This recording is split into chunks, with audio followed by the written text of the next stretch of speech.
கோச்சடையான் திரைப்படத்தில் நடிகர் ரஜினிக்கு ஜோடியாக அனுஷ்கா.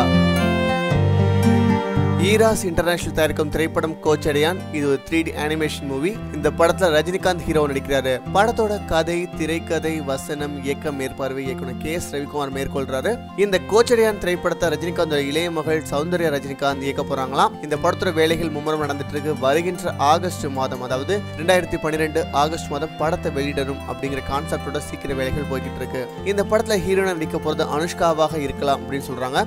தமிழ்ல சமீப காலமா அனுஷ்கா நடிச்ச எல்லா படங்களுமே சூப்பர் டூப்பர் ஹிட். அது மட்டும் இல்லாம அவங்களுக்கு பெரிய அளவு வரவேற்பு இருக்கு. இந்த காரணத்தினால ரஜினிக்கு ஜோடியாக நடிக்க அனுஷ்காவை பேசியிருக்கோம் அப்படின்னு இயக்குனர் KS ரவிக்குமாரும் சொல்லியிருக்காரு. இப்ப கமல்ஹாசன் ஜோடியா விஸ்வரூபம், சூர்யா ஜோடியாக சிங்கம் பார்ட் 2, கார்த்தி ஜோடியாக ஒரு திரைப்படம், ஆர்யா ஜோடியாக ஒரு படம், விக்ரமோட ஒரு படம், பல படங்கள்ல பிஸியா இருக்கு அனுஷ்கா. இப்ப ரஜினிகாந்த் கூட முதல் முறையாக கைகோர்க்க போறாங்களாம். அவங்களுக்கு நம்முடைய வாழ்த்துக்கள்.